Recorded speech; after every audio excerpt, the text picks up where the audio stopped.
Thank you, Mr. Speaker. The debate before us today, as has been highlighted by people from both sides of the aisle, is about a definition of marriage.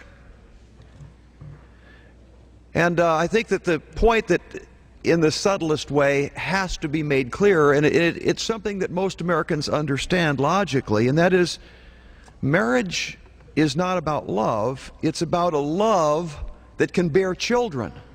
There's a difference. I love my parents. I love my family. I have friends that I love. But I love my wife, and we're married. Marriage is a love that bears children and replenishes society along those lines. I've been married personally for 31 years. We have 6 children and even a grandson. The children are doing well. One is First Lieutenant that just came back from Fallujah. The other 2 sons are over at the Naval Academy. I have 2 daughters that have not gone off to school yet.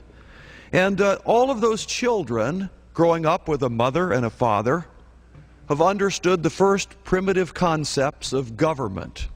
They've understood what it's like to live under authority.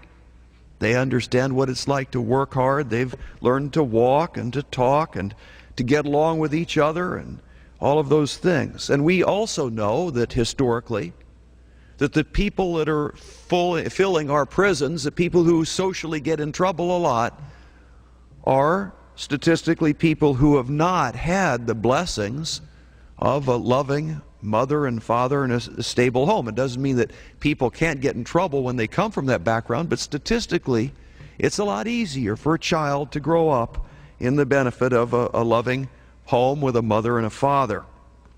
And so from a practical point of view, to preserve our civilization and society, it's important for us to preserve marriage. It's not just love, it's a love that produces children.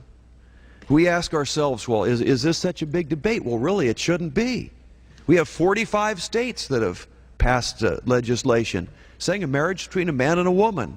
And we also have, anybody who knows something about the history of the human race knows that there is no civilization which has condoned homosexual marriage widely and openly that has long survived. And that's the practical reasons that marriage is about bringing the next generation along, and it works best with one dad and one mom.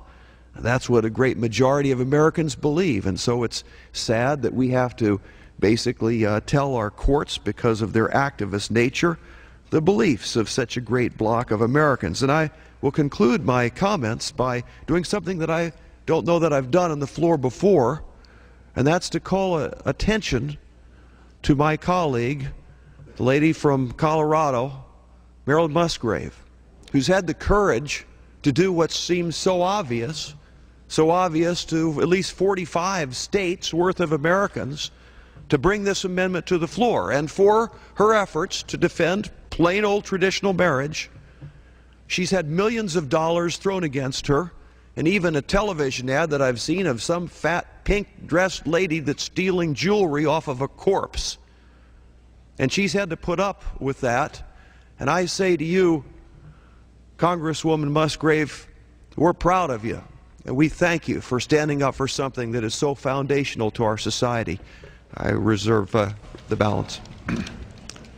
The gentleman from New York. It is obviously important to all of us that homosexual marriage does not become the law of the land.